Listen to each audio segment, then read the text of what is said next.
ইউনিটর বহুত commissioner secretary আমার MRP সরিয়া নদাদু তামির আমার একগ্রুপ হয়ে পেলাই আমার লগত কাঁধে কাঁধ মিলাই কাম করি আছি। অলপতে আমি 21 আর 22 ডিসেম্বর সবাই বক্তব্য টেলের সায়েন্স এক্সাম এটা করেছিলো।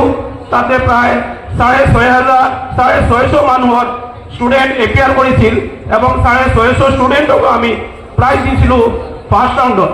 সেকেন্ড রাউন্ডত প্রায় 200 স্টুডেন্ট আমার এপিয়ার হয়েছিল। এই 200 স্টুডেন্টক আমি অজন্তা কোম্পানির 500 টাকার ঘড়ি তাতে এমআরএফ গুয়াহাটি সিটি নদুয়ার স্টিকার লগোয়া আছে এবং তাতে হুসাইন আহমদ মদনী রহমতুল্লাহ আলাইহির নামতে 25,000 টাকার মেমোরিয়াল অ্যাওয়ার্ড আমি মুআল্লিম সকলক দান করেছিল।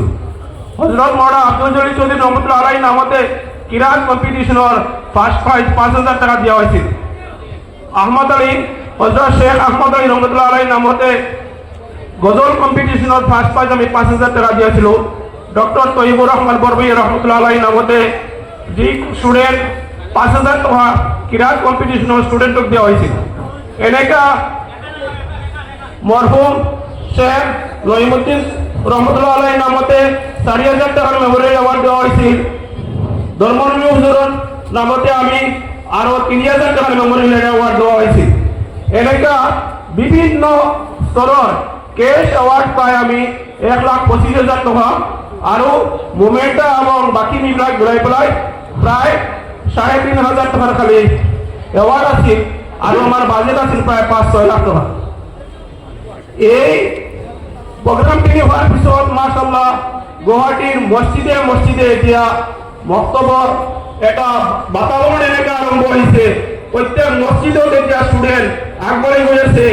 আপনাদেরকে দোয়া করিব যাতে ইনশাআল্লাহ আমি আমার আগামীতে আরো আগবাড়াই যাব পারো।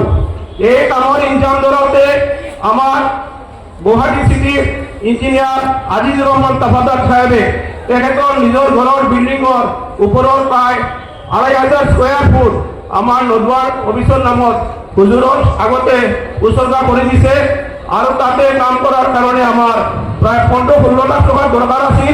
অলরেডি আমি প্রায় 8-9 লাখ টাকা কালেকশন হয়ে গেছে। আপনাদের বিশেষ দোয়ার জরুরত।